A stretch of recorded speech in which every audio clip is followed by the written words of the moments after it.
वो दिखाओ जरा। और वैसे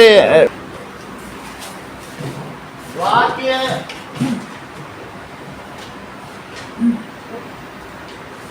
वर्णों का देखो, वर्णों का सार्थक समूह शब्द कहलाता है, शब्दों का सार्थक समूह वाक्य कहलाता है। वाक्य की सबसे छोटी इकाई वर्ण है अल्फाबेट। अल्फाबेट मिल जाए और उससे कोई मीनिंगफुल चीज़ बने तो उसको क्या कहेंगे? वर्ड। वर्ड से कोई मीनिंगफुल चीज़ बन जाए तो सेंटेंस। वर्ड देखो, वाक्य की सबसे छोटी इकाई क्या है? वाक्य की सबसे छोटी इकाई वर्ण है। वर्ण यानी अल्फाबेट, दैट इज अल्फाबेट। अब इसमें वर्ण भी दो चीजें हो सकती हैं, या तो स्वर हो सकता है या क्या हो सकता है? व्यंजन, स्वर या व्यंजन। ठीक है, स्वर को बोलने के लिए ना हमें होंठ की आवश्यकता होती है, ना तालु की आवश्यकता होती है, ना जिह्वा की आवश्यकता है। तो उस चीज को क्या कहते हैं? कुछ भी ना लगाओ, कहीं पर होंठ भी टच ना करे तब भी सारे स्वर निकल आते। ओके, तो स्वर को बोलने के लिए हमें किसकी आवश्यकता नहीं होती? ना तालु, ये जो ऊपर की ओर है वहां टकराना नहीं पड़ता। जी टा टा टा टकरा रहा है कि नहीं? टकराए तो टा, ऐसा नहीं करना पड़ रहा है। तो स्वर को बोलने के लिए ना होंठ की, ना तालु की, ना जीभ की। पा पा पा, होंठ टकरा जाए तो पा हो जाता है। अगर सारे एक साथ बोल देंगे पा फा बा भा मा, तो ओरिजिन जहां जिसका टा ठा डा ढा ना, तो जो कचट्टप बना है का खा, जो पीछे की जीभ टकराए, तुम बोल के देख लो, का खा गा घा अंगा, पीछे की जीभ टकराए तो का खा गा घा अंगा है। आगे की जीभ टकराए चा छा जा, बीच की जीभ टकराए तो चा छा जा झा इया, फिर आगे की जीभ टकराए तो इस तरीके से ये आपकी जीभ है, और जीभ का ये हिस्सा टकरा जाए तालु में तो ये काखा गाथा अंगा है। बीच का हिस्सा टकराए तो टकरा के देख लो, तुम चा बोल के देखो तुम्हें पता चल जाएगा बीच वाली। ये टकराए पीछे से शुरू होती है, ठीक है, तो फिर क्या होगी? कचटता टा, समझ में आ गई? काखा गाथा अंगा वहीं से ओरिजिन होगा। चाचा जाजा इया, ठीक है, तो काखा काका अंगा और चाचा जाजा इया जब पूरी टकरा जाए, टाटा डाडा अणा, फिर इसके बाद ता था दा धा ना, जीभ पे टकराएगा। अब यहाँ तुम्हारे दांत हैं, ये इस पे टकराएगा, तो ता था दा धा ना। अब कुछ भी न टकराए, ये तुम्हारे होंठ हैं, तो होंठ ये टकरा जाए तो कचट्टा हुआ कि नहीं? पा फा पा फा मा, बोलो है सब ओरिजिन। सब कुछ जो बना है ये व्याकरण है, पाणिनि की व्याकरण है, बिल्कुल अप टू डेट है, कहीं कोई कमी नहीं, ध्यान दीजिएगा। और वो तो व्याकरण के सम्राट हैं, तो समझ में आ गई। तो इस तरीके से स्वर के लिए हमें न होंठ की आवश्यकता होती है, न तालु की आवश्यकता होती है, न जीभ की आवश्यकता होती है। जो दांतों से बोले जाए उसे दंतव्य कहना, जो तालु से बोले जाए उसे तालव्य कहना। सबके अलग अलग ओरिजिन है, उनके नाम, लेकिन व्यंजन तो तुम्हें समझ में आ गया ना, ये छोटी कक्षाओं में पढ़ा हुआ। ओके, देखो वर्णों से मिलकर किसकी रचना होती है? वर्णों से या अल्फाबेट से मिलकर किसकी रचना होती है? मिलकर, ऐसी बात मत करो, जैसे शब्द बनते हैं, वर्ड। अभी ऊपर अल्फाबेट से सेंटेंस बना लोगे तो उससे क्या बनेगा? बोलो, वर्ड। वर्णों से मिलकर बनने वाले सार्थक, जो भी संयुक्त को क्या कहेंगे? जो सार्थक और संयुक्त चीज को शब्द कहेंगे। अब जैसे किसी से कह दो पाना, नहीं समझ पाएगा, पानी का बोला के दे देगा, तो सार्थक भी होना चाहिए। उल्टा पुल्टा बोलोगे देगा तुमको क्या? और शब्दों से मिलकर बनने वाले सार्थक समूह को वाक्य कहेंगे।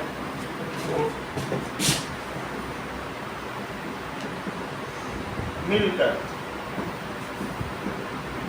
बनने वाले सार्थक समूह को वाक्य कहते हैं। इतनी बात हो गई। जो वाक्य हैं उसके दो अंग हैं। वाक्य के दो अंग हैं। जैसे राम विद्यालय जाता है, बात नहीं करो, तो अगर मैं इंग्लिश में भी बोलूं किसी सेंटेंस के दो पार्ट है, वो कौन कौन से हैं? सही है, तो इसका मतलब है दो चीजें होती हैं, एक उद्देश्य और एक क्या होता है, विधेय हो जाता है। उद्देश्य और विधेय और प्रेडिकेट। सब्जेक्ट का मतलब है उद्देश्य और विधेय, जिसके लिए सारा कार्य होता है वो उद्देश्य। विद्यालय किसके द्वारा जाया जा रहा है, राम के द्वारा। तो यहाँ राम क्या है, उद्देश्य है, सब्जेक्ट है। मुख्यतः सब्जेक्ट कर्ता होता है, और कर्ता जो कार्य करता है या कर्ता के बारे में जो भी कहा जाए उसे क्या कहेंगे, विधेय। अगर मैं कहें दिस पेंटिंग इज ब्यूटीफुल, तो यहाँ कुछ हो नहीं रहा है, उसके बारे में कहा गया है, तो भी वो विधेय है। या कुछ हो या उसके बारे में कहा जाए, Mrs Sharma is a qualified teacher, कुछ हो नहीं रहा है, इट इज ए कॉम्प्लीमेंट। तो तुम देख सकते हो, जैसे तुमको पहली ग्रामर की क्लास में बताया था कि जो प्रेडिकेट है उसमें ऑब्जेक्ट भी आ सकता है, उसमें कॉम्प्लीमेंट भी आ सकता है, उसमें वर्ब भी आ सकता है, जो कि मेन हो सकता है, ट्रांजिटिव हो सकता है, इंट्रांजिटिव हो सकता है, ऑक्सिलरी हो सकता है, मोडल हो सकता है।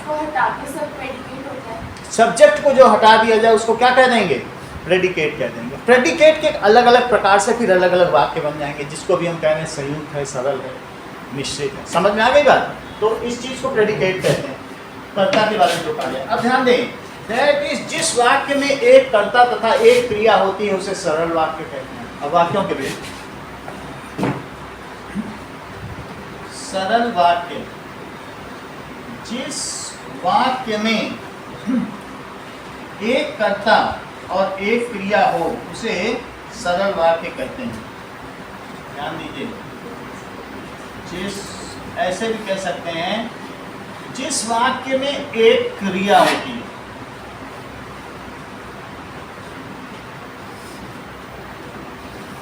उसे सरल वाक्य कहते हैं। परंतु एक कर्ता का भी, कम से कम एक कर्ता का होना आवश्यक। एक कर्ता तो होना ही चाहिए।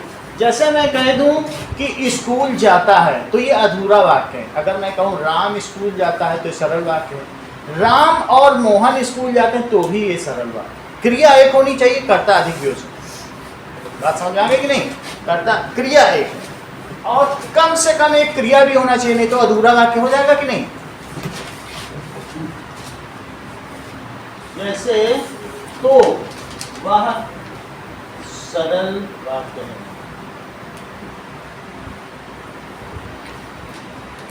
देखो, राम स्कूल या विद्यालय जाता है, यहाँ एक कर्ता है, और ये कह दूं कि राम और मोहन विद्यालय जाते हैं तो तब दो कर्ता हो गए, लेकिन क्रिया तो एक ही है ना, विद्यालय जाते हैं। यदि तुम प्रथम आओगे तो पेन पाओगे। अच्छा, अगर मैं सिर्फ इतना लूं तो पेन पाओगे, इसमें कर्ता का लोप हो गया, इसलिए सरल वाक्य की श्रेणी में नहीं आ सकता। तो पेन पाओ, कर्ता है कोई, इसलिए सरल वाक्य। तो जो मिश्रित वाक्य है उसमें हो सकता है कि जो दूसरा खंड हो, जो द्वितीयक वाक्य हो, जो सेकेंडरी सेंटेंस हो, उसमें कर्ता का लोप भी हो जाए, तो हम दूसरे में देखें, लेकिन इसमें कर्ता का होना आवश्यक है। ठीक है, ये सरल वाक्य हो गया। पुलिस ने चोर को पीटा। नाउ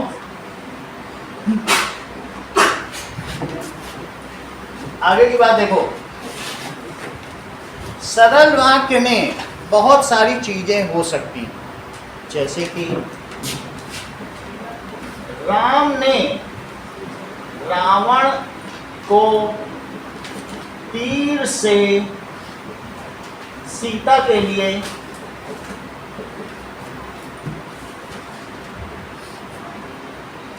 ठीक है और लंका में मारा। देखिए, इसमें कहा गया है कर्ता ने कर्म को करण से संप्रदान के लिए अपादान से संबंध का की के संबंध का कीजिए। तो कहा गया है कि किसी सरल वाक्य में कर्ता कारक, कर्म कारक, कर्ता ने कर्म को, करण कारक जिससे मारा गया, करण कारक, संप्रदान कारक, फिर अधिकरण में पद, अधिकरण ने लिखा है, अधिकरण में पद, और भी चीज हो सकती है लेकिन सब एक ही में नहीं आ जाएंगे, इसलिए ये सारे कारक हो सकते हैं। समझ में आ गए कि नहीं? तो दीज आर, ये जो चीजें वो क्या है बताइए, कारक। और जो दो नाउन को विभाजित कर दें उसको विभक्ति करते हैं। ये क्या हो गई? विभाजित कर रहे हैं, उनके बीच संबंध स्थापित कर रहे हैं। तो ये क्या हो गई बोलिए? विभक्ति को इंग्लिश में प्रीपोजिशन कहते हैं। Of, on, in, onto, into, upon, ये सब चलता है कि नहीं? तो उसे क्या कहते हैं? प्रीपोजिशन। फिर से समझ लो, सरल वाक्य में एक कर्ता और एक क्रिया के साथ कर्म, संप्रदान कारक, अपादान कारक, संबंध कारक, करक कारक सब भी हो सकते। ये इसकी डेफिनेशन। कर्ता और क्रिया का तो होना आवश्यक है, लेकिन इसके अलावा ये सब भी हो सकते हैं। इससे तुम कंफ्यूज मत होना कि कहीं ये मिश्रित तो नहीं बन गया, सब हो सकते हैं। समझ में आ गई बात? आगे तो माता जी ने शीला को साड़ी दी। माता जी ने शीला को साड़ी दी। इस सरल वाक्य में क्या क्या उपस्थित है? ये 10वें में ही है, 10th का सिलेबस की बुक है, तो पूछा जाएगा इसमें क्या क्या चीजें हैं। तो आपको लिखना पड़ेगा माता जी क्या है? कर्ता कारक। शीला को, तो यहाँ देखिए कर्म को दी, तो शीला क्या है बोलो? कर्म कारक। ये कर्ता कारक, कर्म कारक। साड़ी देना, साड़ी तो ठीक है, ये नाउन है, इसमें संज्ञा है और कुछ नहीं, ठीक है। तो ये संज्ञा हो गई, दी ये क्रिया, ये चीज। तो कर्ता, कर्म और क्रिया, ऐसे अगर आपसे पूछा जाए तो उसके भेद जो हम है वो लिखें। आगे की बात करते हैं।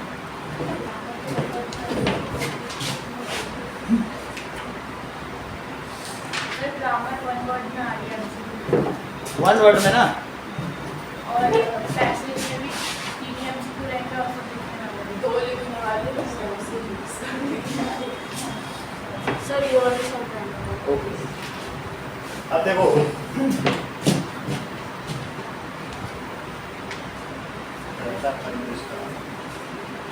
तो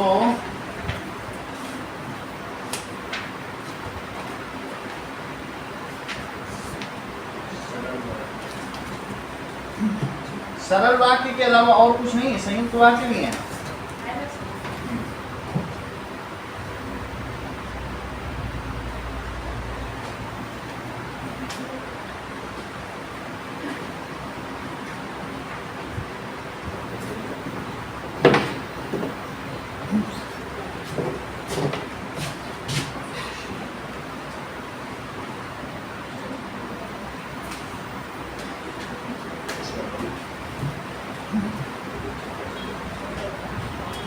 मिश्र वाक्य की परिभाषा और उदाहरण।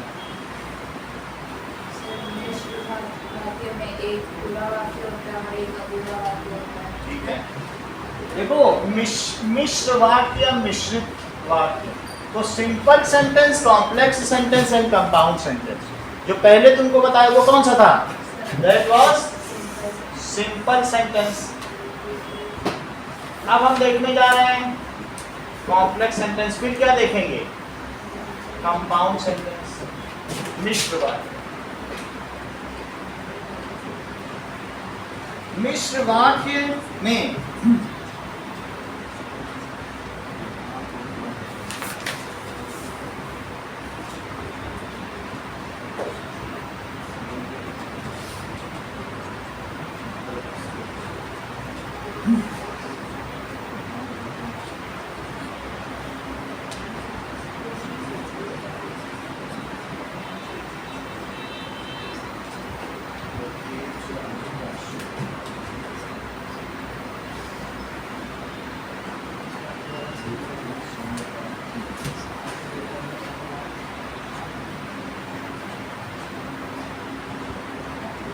प्रधान उपवाक्य तथा आश्रित उपवाक्य।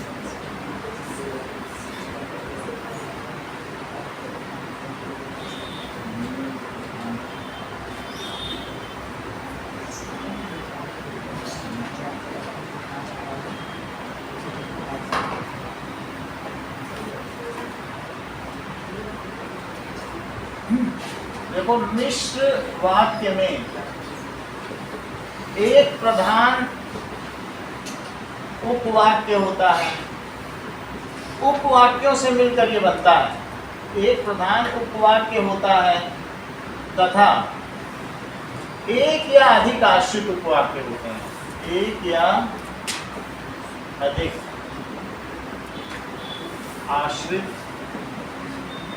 उपवाक्य होते हैं।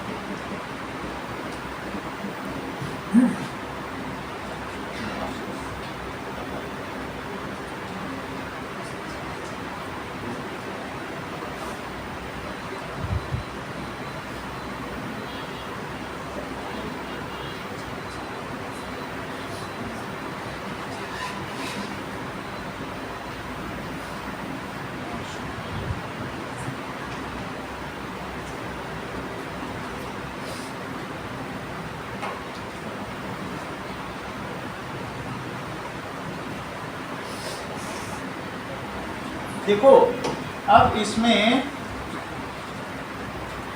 जो आश्रित उपवाक्य हैं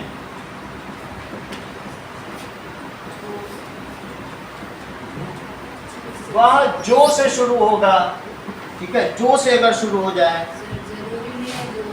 हाँ, कौन से शुरू हो जाए, देखो क्योंकि इन सब से शुरू हो सकता है। अभी सेंटेंस बनाएंगे तो पता चलेगा, इन सब से शुरू हो जाएगा। अब इसमें देखो, तुमने पुरस्कार पाया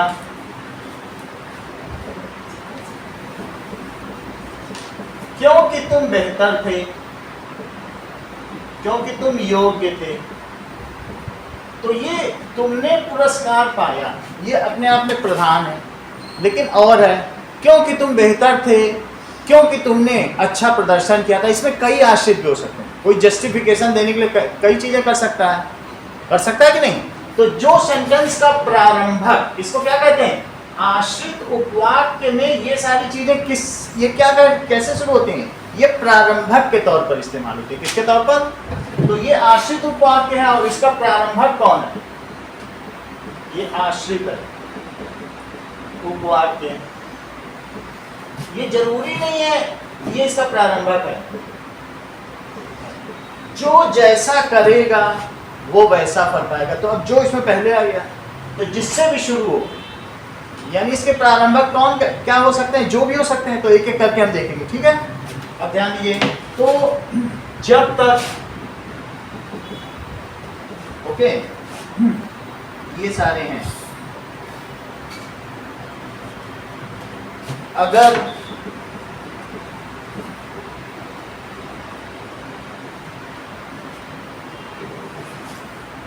ओके, और देखो, चूंकि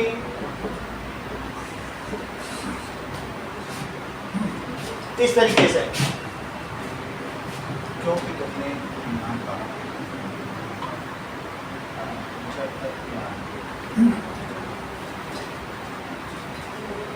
सीमा रमेश की बहन है जो तीसरी कक्षा में पढ़ती है। क्या आप मुझे बता पाएंगे इसमें कौन सा क्या है, कौन इसमें प्रधान उपवाक्य है।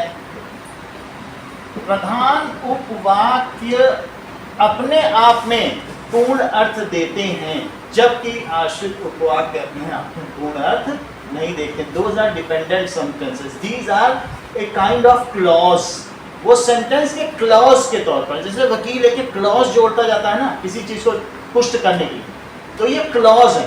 These are known as clause. तो इस अलग अलग क्लॉज हो सकते हैं, एडजेक्टिव क्लॉज हो सकता है, नाउन क्लॉज, जैसे इंग्लिश की ग्रामर में होता है, हिंदी में भी होता है, वो हम अलग से देखेंगे। अगर सीमा की ये विशेषता बताने लग जाए तो फिर क्या हो जाएगा, ये एक एडजेक्टिव क्लॉज हो जाएगा, और ये एक नाउन के तौर पर भी खुद आ रहा है तो नाउन क्लॉज। उतना हमें जानने की भी जरूरत नहीं, जब हम इंग्लिश ग्रामर बताएंगे तो बता देंगे। तुम इतना जान लो कि आश्रित उपवाक्य का अपना कोई अर्थ नहीं होता, जबकि प्रधान उपवाक्य अपने आप में स्वतंत्र होते हैं और इनमें अर्थ होता है। अगला जैसे देखो, सीमा, इनके पीछे लिखा हुआ है भैया में, सीमा रमेश की बहन है। सीमा रमेश की बहन है जो तीसरी कक्षा में पढ़ती है। तीसरी कक्षा में पड़ती है। नमन इसमें आश्रित उपवाक्य क्या है?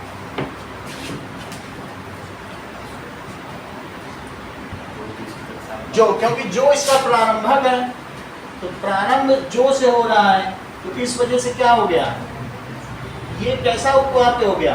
दैट इज, ये ऑक्सिलरी सेंटेंस है। आश्रित उपवाक्य का क्या मतलब होता है?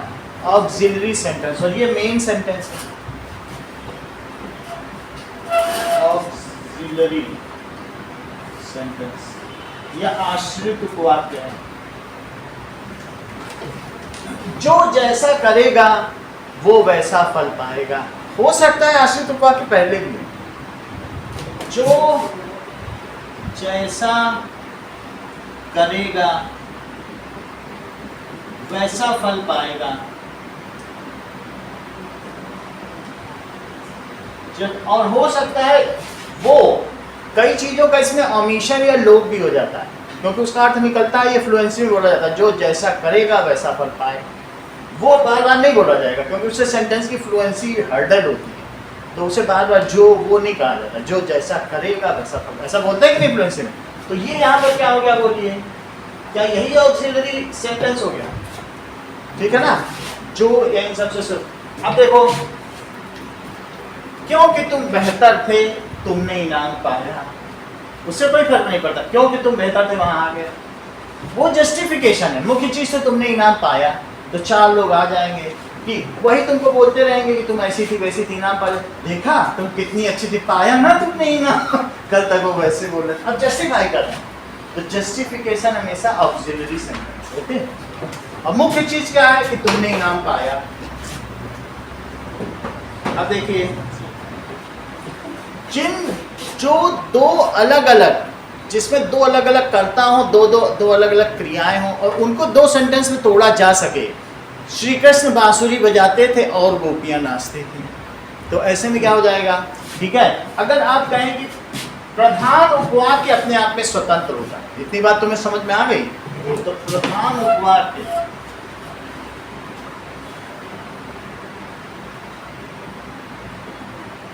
अपने आप में स्वतंत्र है, और दूसरे उस पर डिपेंडेंट है। देखिए, तीसरी चीज है संयुक्त वाक्य, दैट इज कंपाउंड सेंटेंस। संयुक्त वाक्य में जब 2 सरल वाक्यों को किसी योजक या कंजंक्शन के द्वारा जोड़ा जाता है, तो उसे क्या कहते हैं? संयुक्त। जब 2 सरल वाक्यों को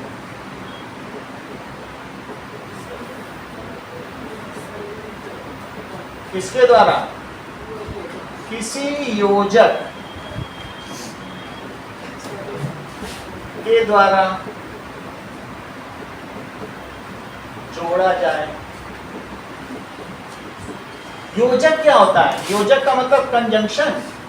कंजंक्शन क्या होता है? और, एंड। श्री कृष्ण बांसुरी बजाते थे और गोपियां नाचती थी, तो ये 2 है, और इसमें योजक क्या है? 2 सेंटेंस कौन कौन से? Simple sentence. श्री कृष्ण बांसुरी बजाते थे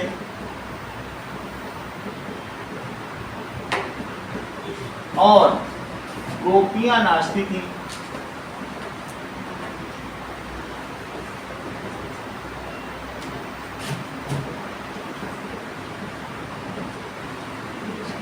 तो ये योजक है। अगर इनसे कहा जाए कि संयुक्त से 2 वाक्यों की रचना करिए, आप कर सकते हैं। 2 सरल वाक्य बनाइए, तो आप बना सकते हैं। This is compound sentence. Okay, अब देखो,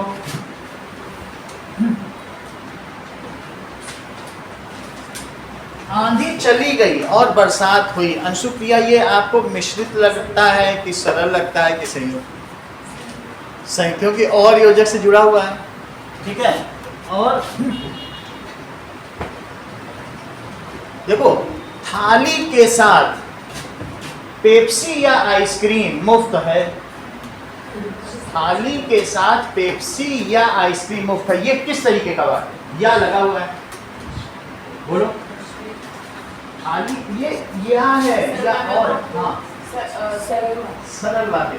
तो कई बार ऐसे हो सकता है कि तुम्हें यहाँ और लग जाए, लेकिन तुम क्रिया के आधार पर देखो। मोहन का दिखाया था कि नहीं, राम और मोहन विद्यालय गए, अब मैं कहूँ राम या मोहन गए, उसमें क्रिया तो एक ही है। तो ध्यान दीजिए फर्क है। अगर मैं कहूँ कि थाली के साथ कोला या गुलाब जामुन मुफ्त है, तो इसमें क्रिया तो एक ही है ना, जामुन मुफ्त है। अब ये जो या है ये योजक नहीं है, इट इज या तो आ रहा है लेकिन क्रिया कितनी है, मुफ्त है या उसकी कॉम्प्लीमेंट्री है, तो एक ही चीज है, मुफ्त है। ये auxiliary verb is only acting, ये सहायक क्रिया ही यहाँ क्रिया के तौर पर कार्य करती है। जब कॉम्प्लीमेंट्री सेंटेंस होते हैं ना, जिसमें कॉम्प्लीमेंट किया जाए, जिसमें दिव्या कुछ ना कर रही हो, मैं कहूँ दिव्या एक अच्छी लड़की है, ये उसका कॉम्प्लीमेंट है। जब मैं कॉम्प्लीमेंट दे रहा हूँ और ये कहीं दिव्या दिन रात मेहनत करती है, तो वो ये है, इसमें कैसा वर्ब है बताइए, ट्रांजिटिव वर्ब, मतलब वर्ब है, एक्चुअल वर्ब है। और एक होता है कि इसे हेल्पिंग वर्ब से बना दिया जाए, बात समझ आ गई। तो जो भी हो, लेकिन यहाँ पर सिर्फ एक ही क्रिया है, तो इन्होंने बहुत सही बताया। ये कैसा वाक्य है, सरल वाक्य है। अगला देखिए कि आंधी चली गई और बरसात हुई, यहाँ दो अलग अलग काम हुए, आंधी चली गई और बरसात हुई। तो ये रिया कौन सा कैसा वाक्य हुआ, आंधी चली गई और बरसात हुई। ओके, नेताजी ने कहा कि वे अपना वादा पूरा करेंगे, बताओ। मिश्रित वाक्य, उसमें आश्रित उपवाक्य क्या है, दैट इज सबऑर्डिनेट सेंटेंस कौन सा है, या ऑक्सिलरी सेंटेंस। जी ने कहा, इसका प्रारंभक की है, तो यहाँ पर अगर देखें तो की भी लग सकता है, कि वे अपना वादा पूरा करेंगे। प्रारंभक में क्या है, ये सभी चीजें लग सकती हैं, कि वे अपना वादा पूरा करेंगे। ओके, तो सर इसमें आश्रित कौन सा हुआ? कि वे अपना वादा पूरा करेंगे। पूरा चार्ट दिया हुआ है, अगर आप देखेंगे तो आश्रित उपवाक्य में ये बता देंगे कि क्या क्या चीज यूज होती है प्रारंभक के तौर पर, उसमें और भी आपको मिल जाएंगे कि ये सारे इस्तेमाल होते हैं। अब देखो,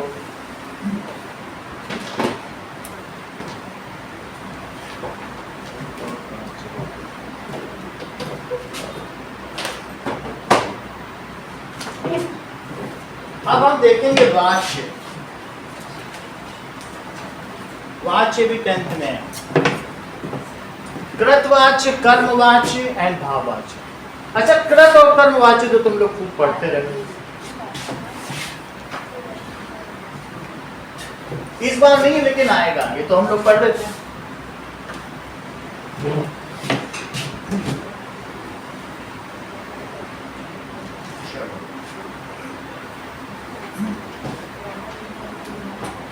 सर पत्र बता दो, मैं एक बार पत्र बता दे रहे हैं। चलो नाउ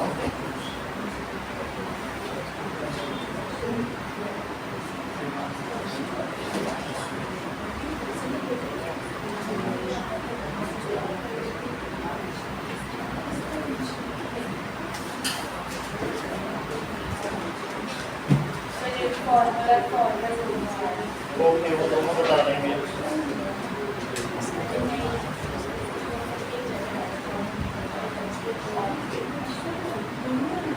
वाच्य,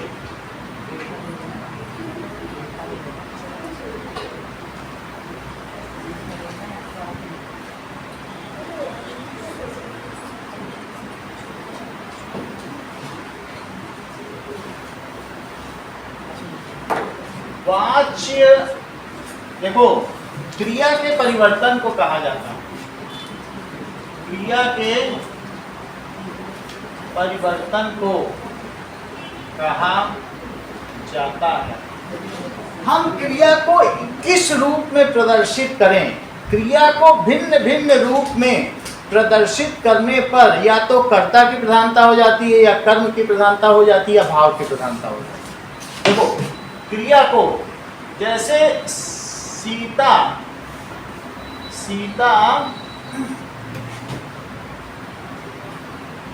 पत्र लिखती है,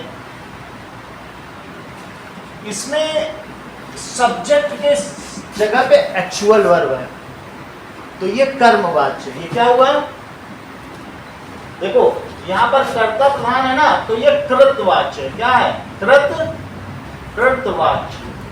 अगर कर्ता प्रधान है तो कौन सा वाच्य है? अभी बता रहे हैं, देखो सुनो। Police caught the thief, police ने पकड़ा, तो फिर कहेंगे क्या?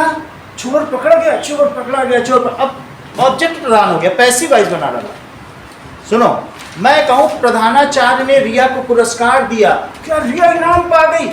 उल्टा हो गया, जो पाया है उसको मैंने प्रधान कर दिया। प्रधानाचार्य, अरे प्रधानाचार्य ही दिए होंगे, और कौन दिया? रिया इनाम पाई, रिया इनाम, पैसिव वॉइस का डाला। चोर, पुलिस ने चोर को पकड़ा, क्या? चोर पकड़ा गया, चोर पकड़ा गया, पैसिव वॉइस का डाला। पुलिस ने, हाँ पुलिस ही पकड़ेगी, और कौन? हम तुम पकड़ेंगे क्या? पुलिस ही तो पकड़ेगी, पैसिव वॉइस कर डाला। ऑब्जेक्ट पहले लिख दे, thief is caught by police, तो थीफ को पहले लिख दिया। ऑब्जेक्ट को जब रिप्लेस कर दे तो यही तो पैसिव वॉइस है। सेंटेंस को ही मार डाला, कर्ता को ही खत्म कर दिया। और कुछ लोग तो सेंटेंस में पुलिस बोलते भी नहीं है, चोर पकड़ा गया, चोर पकड़ा गया। कुछ ज्यादा शरीफ है, चोर पुलिस के द्वारा पकड़ा गया। अरे तुम हटो, चोर पकड़ा गया। बात समझ आई? तो एक क्या हुआ? यदि एक्चुअल कर्ता वहां आ जाए, अब उल्टा लिख दो, पत्र सीता के द्वारा लिखा गया। मुख्य चीज है पत्र लिखा गया। तो जो ऑब्जेक्ट है, जो विधेय है, जो प्रेडिकेट है, वो प्रधान हो गया, और जो यहां पर उद्देश्य है उसका लोप हो गया, खत्म हो गया। तो उसको क्या कहेंगे? बोलो। पत्र सीता के द्वारा लिखा गया। इसमें क्या प्रधान हो गया? बोलो। इसको कहेंगे कर्मवाच्य। बोलो, बात समझ में आए भाई? यानी कि हम यहां पर देख रहे हैं, एक उद्देश्य था और एक विधेय था। तो सीता ने पत्र को लिखा, अब उल्टा कर दें, पत्र को सीता के द्वारा लिखा गया, कर्म पहले आ गया। पत्र लिखना ही तो कर्म था। राम ने रावण को मारा, रावण कर्म है भाई, मारा तो क्रिया है। तो कौन सी चीज पहले आ गई? बोलो। क्या कर्म कार्य कभी तुमको दिखा नहीं था? राम ने रावण को मारा, कर्ता ने कर्म को लिखा था कि नहीं अभी मैंने? और ये कौन है? कर्ता कारक पहले आए तो कृतवाच्य, कर्म पहले आ जाए, पैसिव वॉइस। बोलो, बात समझ में आई? ये कौन सी वॉइस है? पैसिव वॉइस में अलग से सिखाऊंगा। और ये कौन सी वॉइस है? Active voice. हिंदी इंग्लिश सब एक है। तो ये कर्मवाच्य, यहाँ किसकी प्रधानता होती है? यहाँ कर्ता की प्रधानता होती है, और यहाँ पर कर्म की प्रधानता होती है।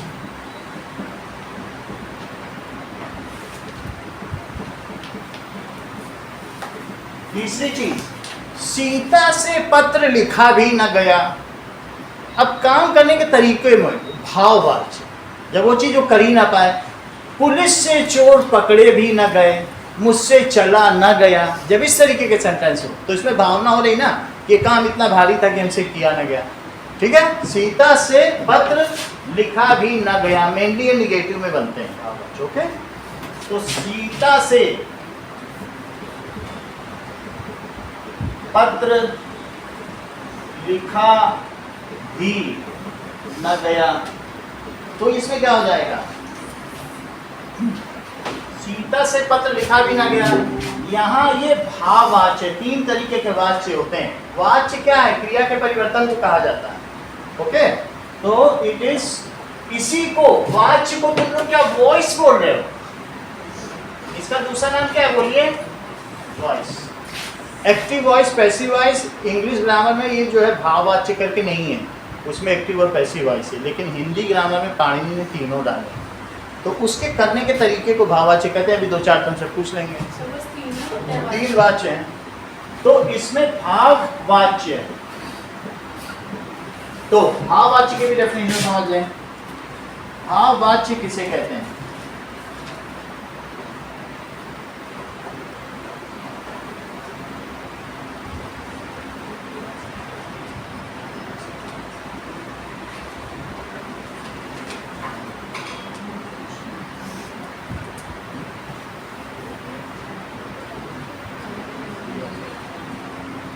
इसमें न कर्ता प्रधान होता है न कर्म प्रधान होता है, भाव की प्रधानता होती है। पत्र भी ना लिखा गया, बताओ, पत्र भी ना लिखा गया, बताओ, पत्र भी नहीं लिख पाए सीता भी गई और लिखने के तरीके को चला भी ना गया, बताओ, चला भी ना गया। तो भाव की प्रधानता होती है, न कर्ता का भी लोभ कर्म का भी लोभ, और किसकी प्रधानता हुई, भाव की प्रधानता। और ऊपर वाले में रिया किसका लोभ है, विच इज ओमिटेड, कर्ता का लोभ है, इसको साइड लाइन कर दिया। ओके, चलो अब देखो,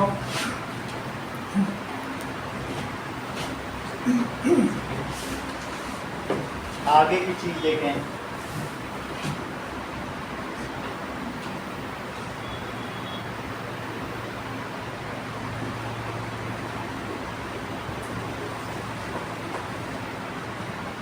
कुछ आपसे ऐसा ही पूछ लेंगे, आपको तैयार हो जाएगा। ये 3 नंबर का आता है, अभी 1-2 पूछ लेते हैं।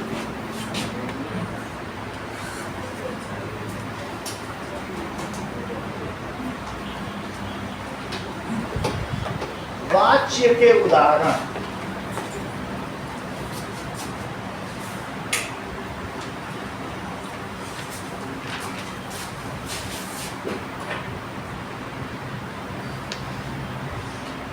नाउ जैसे देखो,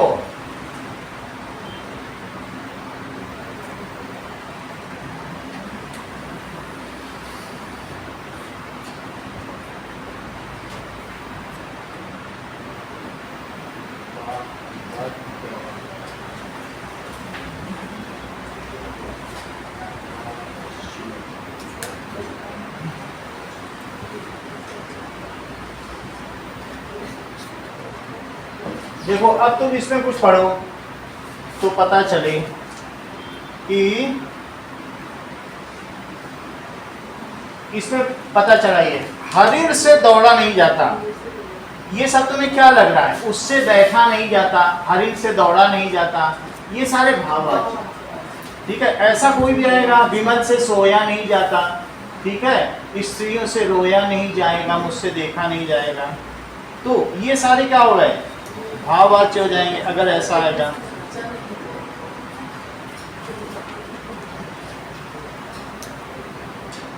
और देखिए कि इसको देखिए, कृतवाच्य देख लें, इसमें देखो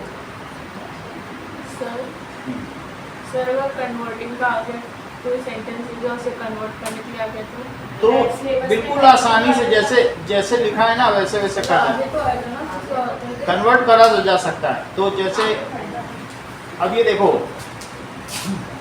कन्वर्ट आता है, कृतवाच्य से कर्मवाच्य, ये सब कन्वर्ट करने के लिए आता है। तो वो मैं बता दे रहा हूँ, ये देखो,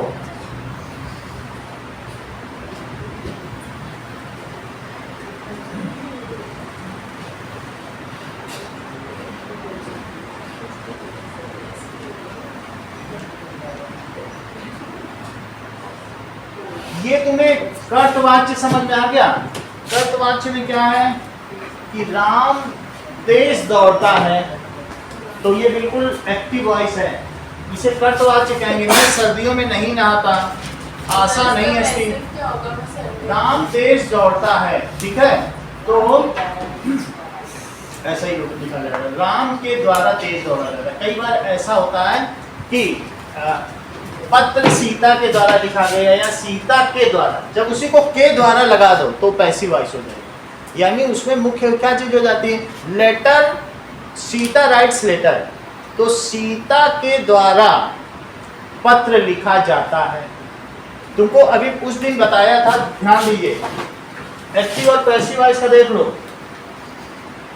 ये दिखाया था ऐसे, इसको इसमें, इसको इसमें, इसको इसमें, इसको इसमें, इसको यही पैसिव वॉइस है बस। तुमको 12 सेंटेंस बताए थे, ये बताओ सीता राइट से लेटर बदलो, इसमें लगा दिया, देखो राइट से सही कर दिया, Sita wrote a letter, was में आ गया। अब यहाँ देखो, Sita will write a letter, will भी आ गया, विल से विल भी आ गया। अब यहाँ पे आ जाओ, इन तीनों में अगर हो कृतवाच्य तो बीइंग जोड़ देना। क्या जोड़ देना बताओ? बीइंग। अगर मैं ये बोलूं कि Sita is writing a letter, being जोड़ दिया। Sita was writing a letter, Sita will be writing a letter, being, सब में बीइंग जुड़ेगा। सही है? फिर से सुन, Sita has written a letter, देखो हैज से हैज बीन पहुंच गए। Sita had written a letter, ठीक है। और इसी तरीके से Sita will have written a letter. समझ में आ गई बात? तो सब आसान। यही चीज इसमें भी है। सीता पत्र लिखती है, सीता के द्वारा पत्र लिखा जाता है। सही है? सिर्फ तुम्हें सीता के द्वारा करना है। हिंदी में उतना ज्यादा नहीं है ट्रांसलेशन का। सीता, राम दौड़ता है, राम के द्वारा दौड़ा जाता है, हो गया। पैसिव वॉइस हो जाएगा, बस बन गया। कृतवाच्य से कर्मवाच्य बन गया। और अगर मैं ये कहूँ कि इसको भाववाच्य, तो राम के द्वारा दौड़ा भी ना गया। हाँ, दौड़ा भी ना गया। सर्दियों में नहीं नहाता, इसमें क्या होता है? मैं सर्दियों में नहीं नहाता। मुझसे सर्दियों में नहाया भी ना गया। नहीं सर, अब मुझसे सर्दियों में नहाया जाता है, तो ये कर्मवाच्य हो गया। द्वारा, मेरे द्वारा सर्दियों में नहाया जाता है, ये कर्मवाच्य हो गया। मैं सर्दियों में नहाती हूँ, मेरे द्वारा सर्दियों में नहाया जाता है, मेरे द्वारा सर्दियों में नहाया भी नहीं जाता। समझ में आ गई बात? आगे की बात देखना है। तो तीनों वाक्य तो तुमको समझ में आ गए। अब आगे की बात देखो।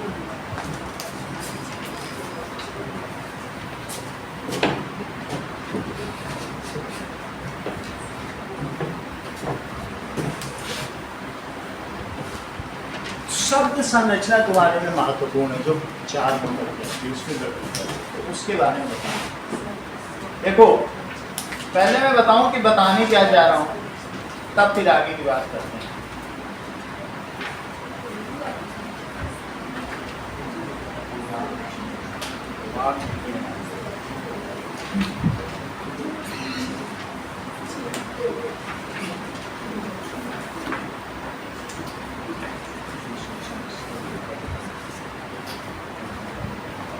इसको कहते हैं तुम्हारे में पद परिचय। पद परिचय मोस्ट इंपॉर्टेंट पार्ट है। पद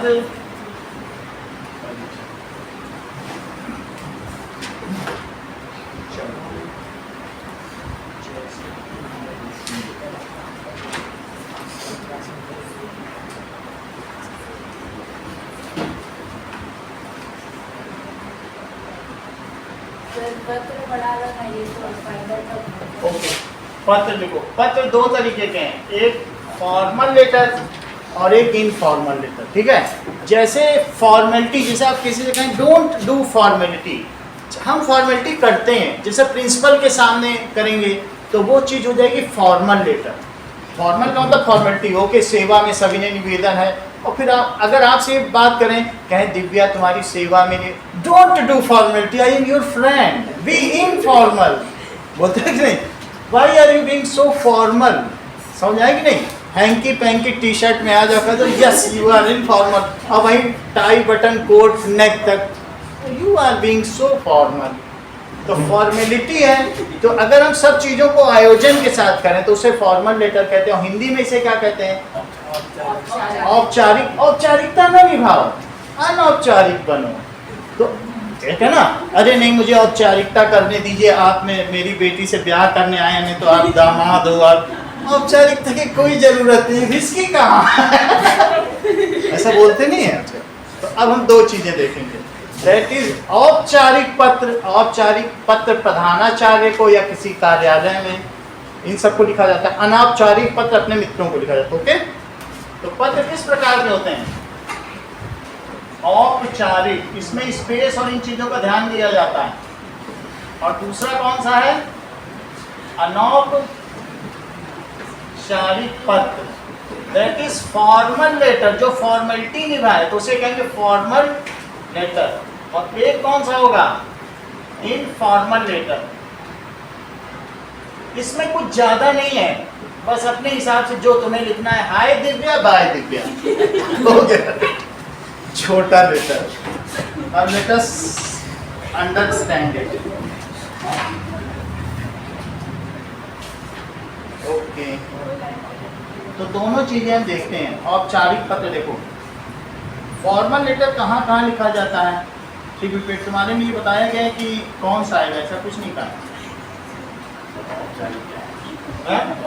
आएगा ठीक है।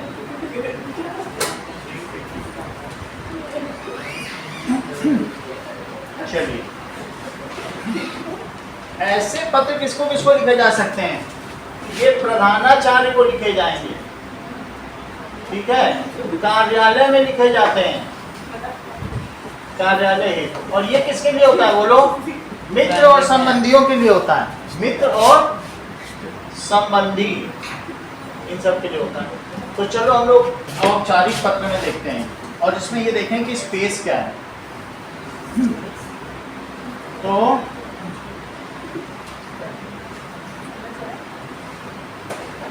औपचारिक पत्र लेखन का फॉर्मेट,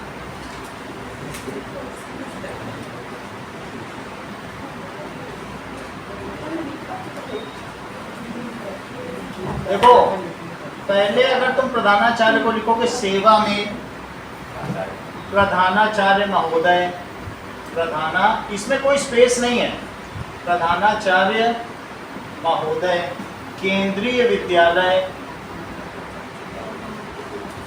विद्यालय नंबर 2 ना जोधपुर। यहाँ तक बात हो गई।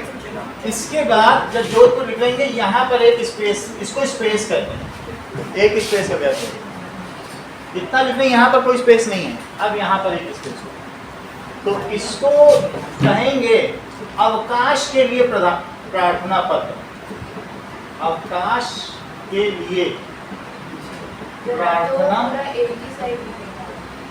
क्या चीज, एक साइड पूरा एक ही साइड कर, किसमें पेपर पहले तो इस साइड में लिखा जाता था, हाँ, और पूरा वो मार्जिन की तरफ, क्या चीज है, ये बॉडी लाइन वो कास्टिंग है ना, वो इस साइड पे करते। अच्छा अब यहाँ यहीं से शुरू कर रहा था, ऐसा कर दिया, ठीक है। अब इसमें तो ऐसा नहीं है, तुम्हारे स्कूल में ऐसा बताया है, सर बोला कि पहले इस साइड होता था और इस साइड, तो यहीं से शुरू करते हैं। तो यहाँ पर लिख दे विषय अवकाश के लिए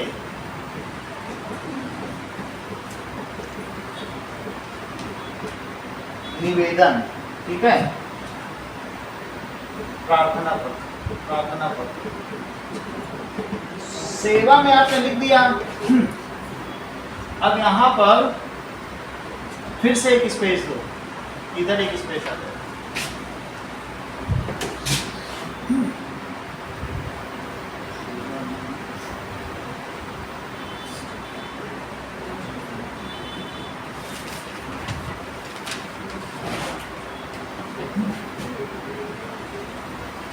देखो महोदय, ओके,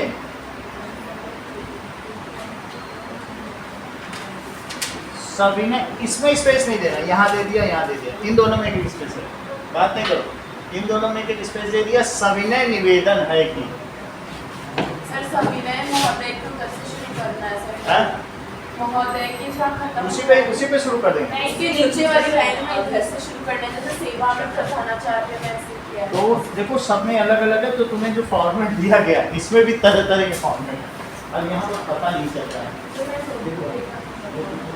इसके सब एक साथ दिया है, अलग अलग कितने अलग अलग दिए हैं, ठीक है। देखो कहीं कहीं तो मैं ये देख रहा हूँ, तो इसमें ऐसे दिया है फॉर्मेट, लेकिन कहीं कहीं अलग अलग तरीके, तो जैसा तुम्हारा है तो वैसा लिख देना। इसमें तो हम लोग लिखते रहे ना, कोई ज़्यादा वो नहीं, कोई कहेंगे तो तुम्हें ऐसा होता ही वैसा है, यहाँ से शुरू कर दिया ना, कोई बात नहीं। महोदय, ये लो, तो आपने कहा कि मतलब थोड़ा छोड़ पे शुरू करना है ना, महोदय सविनय निवेदन है कि ये है ना, ठीक है,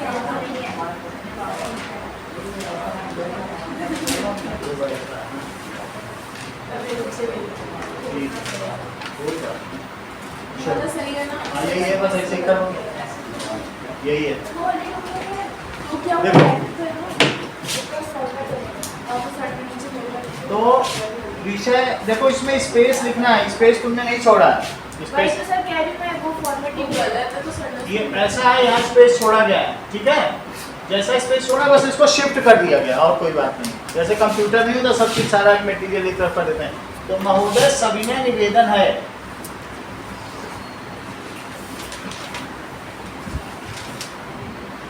कि मेरी किसी भी चीज मेरे आपके विद्यालय की कक्षा कि मैं आपके विद्यालय की कक्षा 10वीं बार की छात्रा हूँ, ठीक है।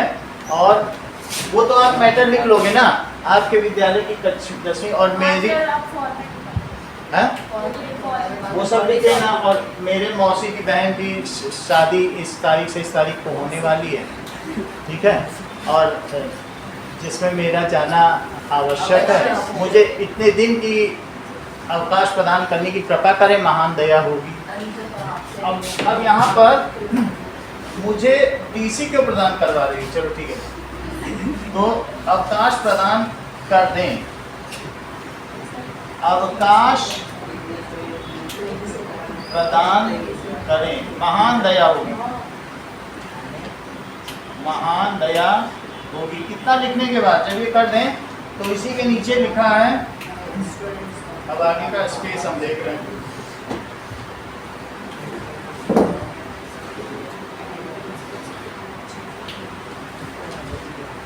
तो सर धन्यवाद, इसमें कहीं अब स्पेस नहीं है, ठीक है।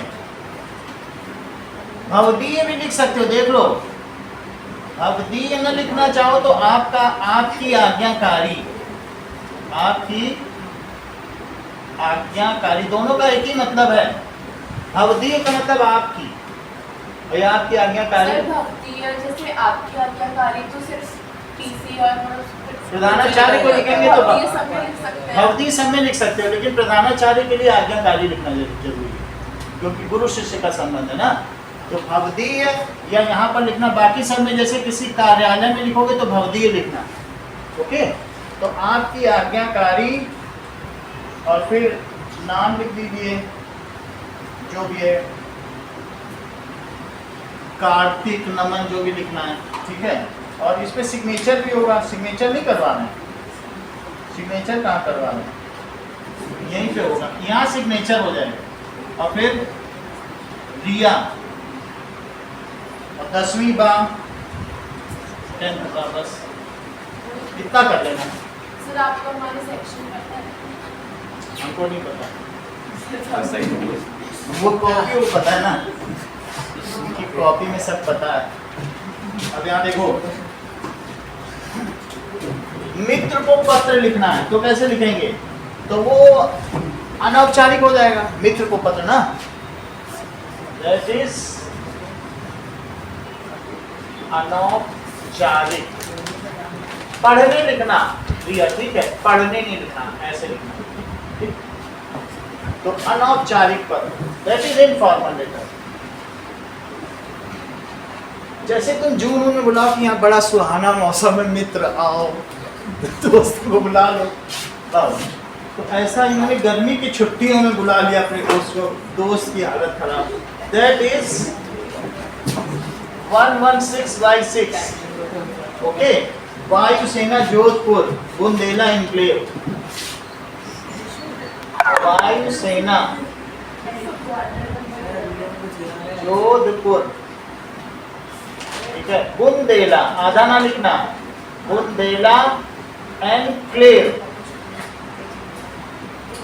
एन्क्लेव यानी बुंदेला की गुफाओं में मैं रहती हूँ। अब इसके बाद इतना लिखने के बाद अब यहाँ डेट डाली जाएगी। ये तो तुमने सब कुछ लिख दिया, अपना एड्रेस जोधपुर बाद में लिखना, बुंदेला एन्क्लेव, बुंदेला एन्क्लेव बाद में जोधपुर लिखना। सर बुंदेला ऊपर एन्क्लेव नीचे आएगा। एक साथ ही लिखो, एनक्लेव, और फिर जोधपुर, सिर्फ इतना लिख देना, पूरा एड्रेस नहीं लिखा जाता है, बस जोधपुर, और फिर डेट यहाँ डाल दो बिना उसके। 25 जुलाई साथ में लिख देना, 25 जुलाई 24 ना। प्रिय मित्र, यहाँ प्रिय मित्र लिखो, यहाँ पर एक गैप छोड़ो यहाँ से, क्योंकि यहाँ गैप रहेगा ना, ठीक है। प्रिय मित्र, अभी बता रहा हूँ, अनौपचारिक पत्र लेखन फॉर्मेट, तो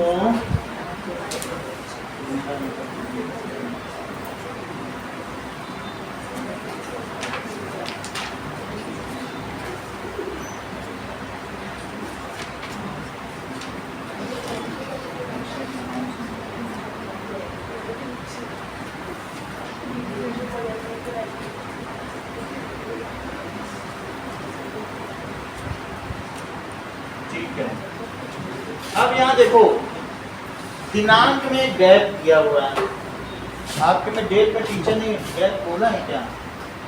बोला तो नहीं है, फॉर्मेट गलत है, तो दिनांक में भी एक गैप है। देखो मैं तुमको फॉर्मेट दिखा रहा हूँ, हाँ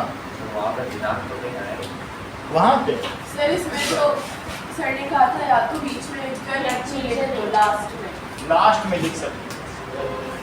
पहले जब ये चीज यहाँ लिखी जाती थी तो डेट यहाँ आ जाती थी। अब यहाँ पर आप लिख लीजिए 25 जुलाई, ये मैं फॉर्मेट के गैप के हिसाब से बता रहा हूँ, 25 जुलाई 24, फिर एक गैप दो, ठीक है।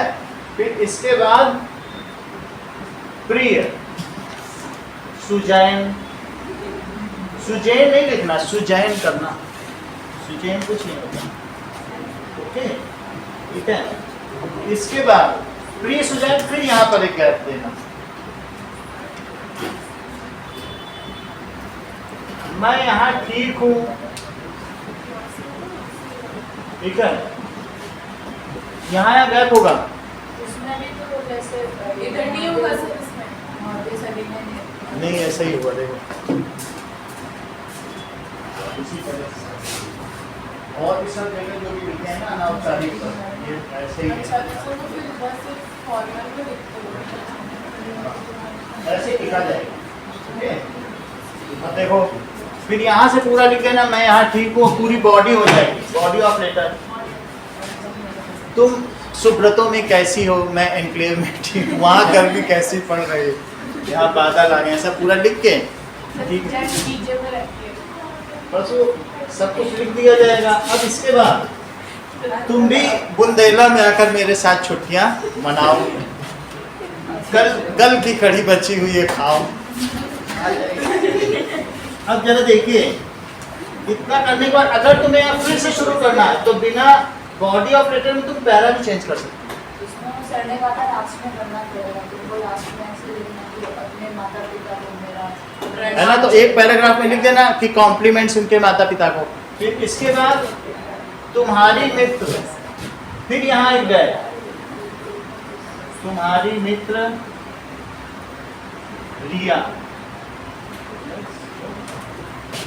इतनी बात। अब देखो कुछ अलंकार के बारे में समझना है, अलंकार या भाव कुछ और नहीं समझना, और कुछ समझना है तो बताओ, कुछ और पूछना है कि नहीं? हाँ वो कार्यालय वाली है, चलो इसको भी दिखा दें। तो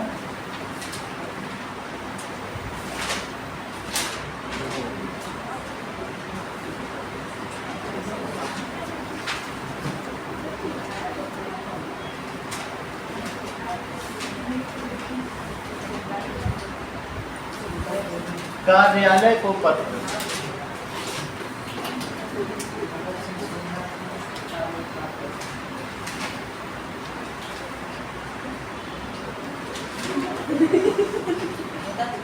देखो इसको देख लो, कार्यालय का पत्र देखो,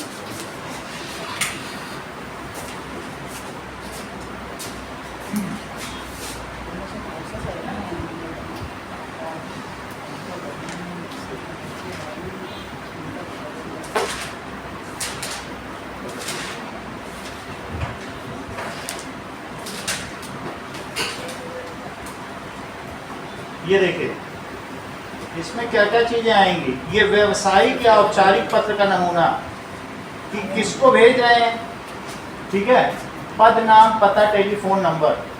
तो इसमें प्रेषक का नाम, जो भेज रहा है सेंडर्स नेम आएगा। अगर कार्यालय को लिख रहे हो तो क्या होगा, अब तो दे रखा होगा ना कार्यालय।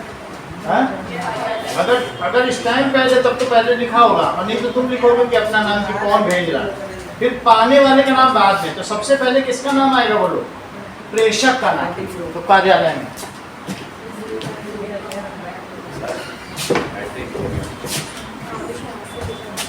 वो ठीक है। सर हमारे सर ने जो नॉक्सर दिखाया है उसमें प्रिया मित्र के बाद मैं वहाँ से शुरू किया है।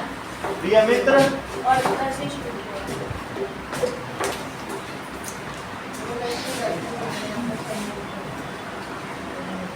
यहाँ पे एक गेट ये यहाँ गेट नहीं है।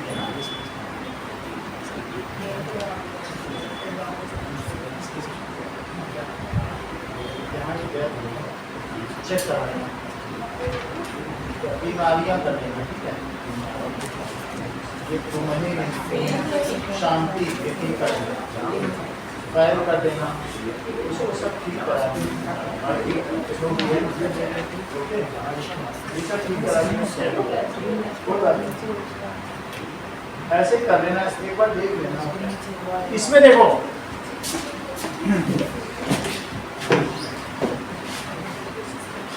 सेंडर का नाम लिख देना चंद्रशेखर।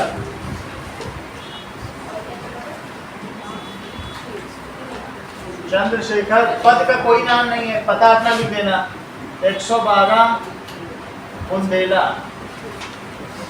एनक्लेव, या बाहर रहते हैं तो बाहर का नाम लिख लीजिए, अपना एड्रेस लिख लीजिए। पद का नाम, पद तो नहीं है, पता हो गया। टेलीफोन नंबर 9872343412 लग जाएगा। देखिए दिनांक 24 जुलाई, ठीक है, 24 जुलाई 24 इस तरीके से कर देना। दिनांक हो गई। नाउ पत्र संख्या, अगर तुमने किसी फाइल से निकाला है, कई बार जो भेज रहा है उसकी भी फाइल होती है, फोल्डर, उसमें फोलियोज होते हैं। पत्र संख्या 24, अगर तुम ऐसा नहीं कर रहे हो, तुम सिर्फ ऐसे ही लिख देते हो पत्र, नहीं तो हर एक की फाइल होती है ना, कार्यालय से कार्यालय को जाती है, तो पत्र संख्या 24 फोलियो नंबर। पत्र संख्या कैसी है कि पत्र संख्या 24, तो वो तुम्हें लिखेगा। जब वो 2 महीने बाद तुम्हारे पास लेकर आएगा, कहेगा तुम्हारे पत्र संख्या 24 फाइल नंबर 13 के हवाले से ये पत्र लिखा गया। तुम कहोगे निकालोगे अपने अर्दली से, oh orderly please bring the 13 number file and take out the 24th letter what I have written to him. तो तुम देखोगे उसी की एक पैड कॉपी वहाँ होगी। नहीं तो ऐसे तुम्हारी अलमीरा में कितने रोज दसियों लेटर जाते होंगे, तुमको पता भी चलेगा, तो वो उसका हवाला देगा। पत्र संख्या और फिर इसके वाले फाइल संख्या भी होती है, समझ में आई कि नहीं, कि फाइल कौन सी है। तो कितना तुमने लिख दिया 24, सब कुछ 24 डाल देना। फिर इसके बाद पाने वाले का नाम, तो कोई फर्म होगी ना, तो कौन सी है कि ये दैट इज किताब घर। किताब घर को तुम पता लिख रहे हो। पाने वाले का नाम, पद नाम किसका बोलिए, किताब घर का, जो वहां पर क्या होगा, डायरेक्टर होगा किताब घर का, सर लाइब्रेरियन। ठीक है, लाइब्रेरियन भी लिख सकते हैं।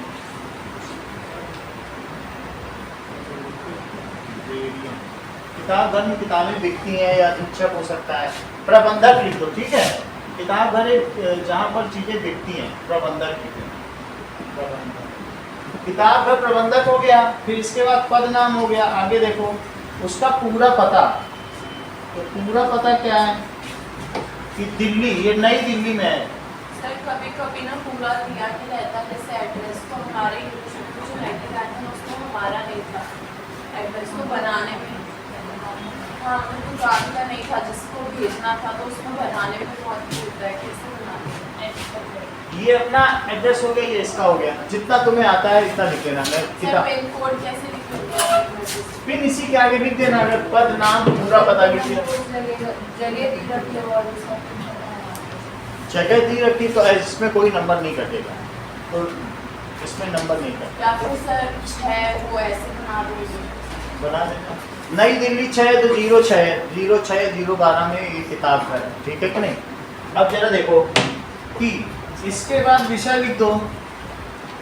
विषय कि कक्षा 10 बार के छात्रों के लिए मुझे निम्न, ये प्रधानाचार्य भी लिख सकती हैं, मुझे निम्न पुस्तकों की आवश्यकता है जिनकी संख्या, क्योंकि उनकी संख्या 180 है, 3 सेक्शंस हैं हिंदी में, और सभी यहाँ पे किताबें मिल नहीं, बच्चों को देना है, बोर्ड का एग्जाम नज़दीक है तो वो वहाँ से मंगा के बच्चों में बंटवा देंगे, ठीक है। तो क्या लिख देंगे, मुझे केंद्रीय विद्यालय 2, या लिख दो, मैं वहाँ प्रधानाचार्य भी हो सकती है, कुछ भी हो सकता है, ये आप थोड़े लिखोगे, ये तो ऑफिस से लिखा जाएगा ना।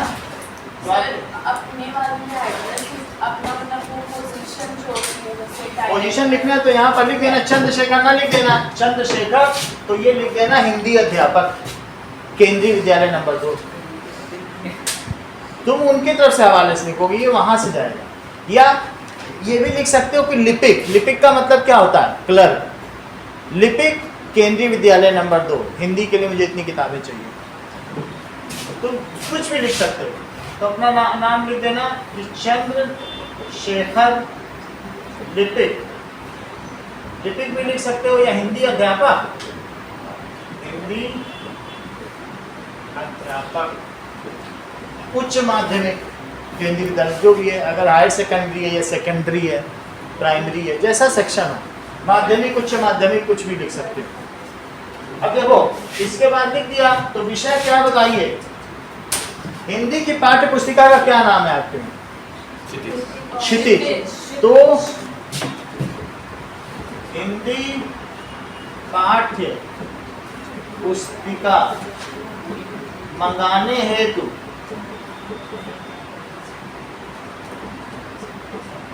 निवेदन। अब देखिए इसके बाद, प्रिय महोदय, प्रिय महोदय, मुझे, सब ऊपर लिखा जा चुका है, ठीक है, मुझे 10वीं कक्षा के लिए, कक्षा की मूल पुस्तक, मूल पुस्तक और सप्लीमेंट्री बुक को क्या कहते हैं, हाँ, मूल पुस्तक तथा सप्लीमेंट्री को क्या कहते हैं, एक होता है सप्लीमेंट्री, संपूरक पुस्तक या पूरक पुस्तिका, तथा पूरक पुस्तिका, पूरक पुस्तिका की निम्नलिखित प्रतियां चाहिए, निम्न लिखित प्रतियां उपरोक्त पते पर चाहिए, ठीक है, जिसके लिए मैंने अग्रिम भुगतान चेक संख्या के साथ नीचे दिए गए विवरण में अग्रेषित कर दिया है। पे कर दिया ना, तो अग्रिम भुगतान जो है वो हमने आपको अग्रेषित कर दिया, भेज दिया, उसके विवरण निम्नवत हैं, तथा जो पुस्तकें जितनी संख्या में चाहिए उनके भी विवरण निम्नवत हैं। कृपया शीघ्र इन्हें भेजने की, उपरोक्त पते पर भेजने की कृपा करें। समझ आई बात? ऐसा लिखना पड़ेगा ना कि चेक संख्या क्या है, तो निम्नलिखित प्रतियां उपरोक्त पते पर चाहिए,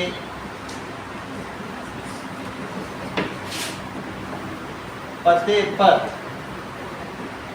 चाहिए, जिसका अग्रिम भुगतान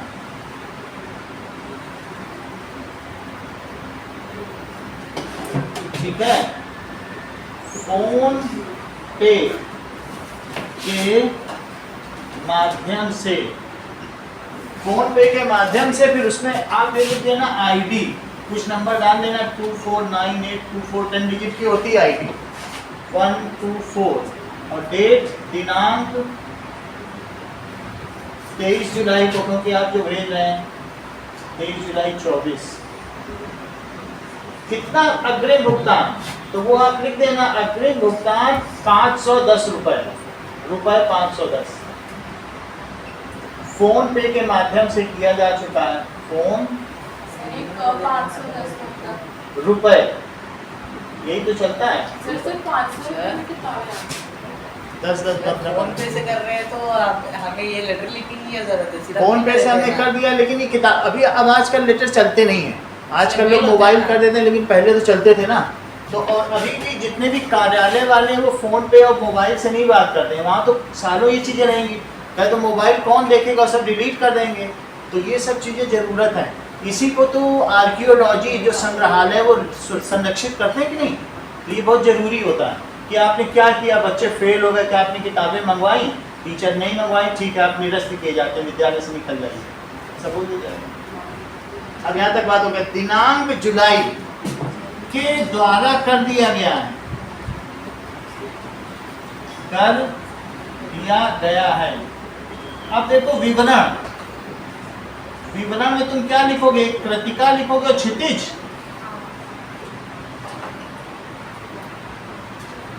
क्षितिज।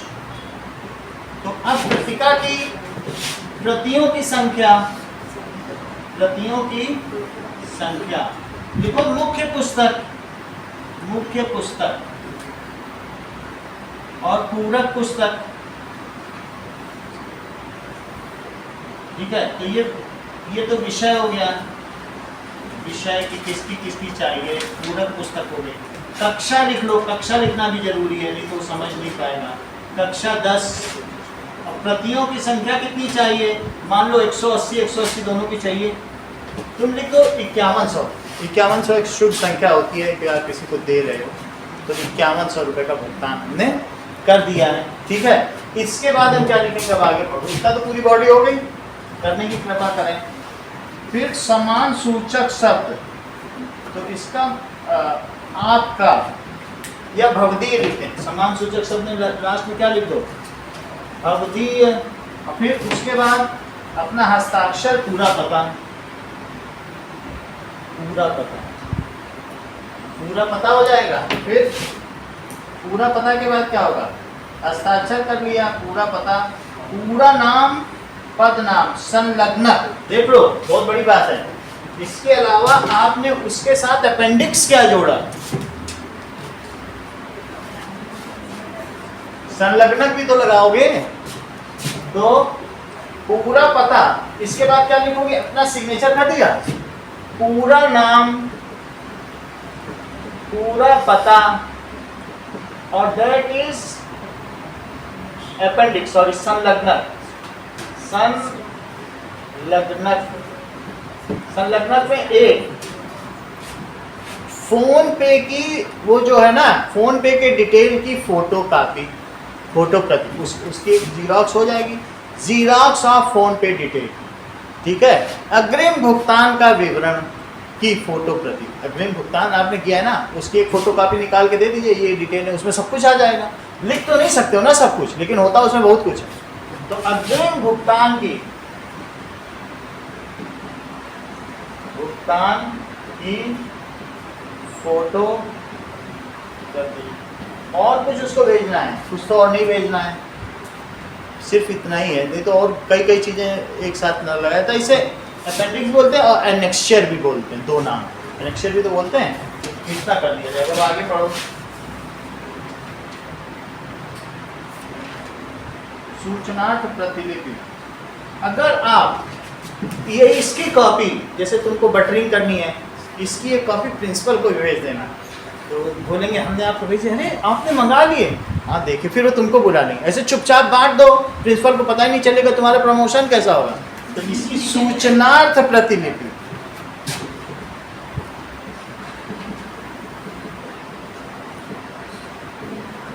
प्रतिलिपि एक भेज देना प्रधानाचार्य केंद्रीय विद्यालय नंबर 2, दूसरा भेज देना प्रधानाचार्य केंद्रीय विद्यालय नंबर, वो भी बुलाएंगे, अरे मैम आपने कैसे ही मैनेज कर लिया, हाउ कुड यू मैनेज, आइए चाय पीजिए, समोसे। प्रधानाचार्य को तो भिजवाई दे, नंबर बनते ना। तो सूचनार्थ प्रतिलिपि, that is the copy should be forwarded to. तो ये सूचनार्थ प्रतिलिपि जब तुम इसको भेज रहे हो, तो तुम अपने अर्दली को भेजोगे ना, तो उसकी एक कॉपी, इस पूरे कॉपी की एक बॉडी वो प्रधानाचार्य को भेजोगे, वहां से नहीं आएगी, तुम भेजो। तुम एक लेटर उसे भेजोगे, और एक प्रधानाचार्य। इसी बोलो अभी मेरा भी। वो तो वहाँ पे वो जो जाएगा ना, मेल जो डिस्पैच करता है, एक तो जाके पोस्ट ऑफिस में डालेगा और एक प्रधानाचार्य के बाद जो क्लर्क खड़ा रहता है उनके ऑफिस के बगल में उनका क्लरिकल स्टाफ होता है, उसको दे देगा, वो प्रिंसिपल उसको अटेस्ट कर देंगे, यस ये हो रहा है। तो आप भेजते हो, जब लेटर भेजते हो तो कईयों को आप अनाउंस करते हो। जब रशिया ने जब इस पर आक्रमण किया यूक्रेन पे, तो उसने कहा कॉपी टू अमेरिका, अमेरिका सुनो मैं आक्रमण करने जाऊँ, ब्रिटेन तुम भी सुनो, सबको सुनाया जाता है फिर आक्रमण। समझ आई बात कि नहीं? 4 लोगों को बता के करता है। तो इसको क्या कहेंगे बोलो? प्रधानाचार्य, केंद्रीय विद्यालय। इससे नंबर बनते हैं। मान लो अगर ये अकेले चली गई गोलगप्पे खाने और वहाँ बता रिया मैं तो गोलगप्पे खाने जा रही हूँ, तो इससे आनंद बढ़ता है। ठीक है? क्यों? क्योंकि इसको क्या कहते हैं? अमर्ष। जब दूसरे को जलन होती है तो खुशी मिलती है, यही अमर्ष है। ठीक है कि नहीं? अब इतनी बातों को इतना ही रखो।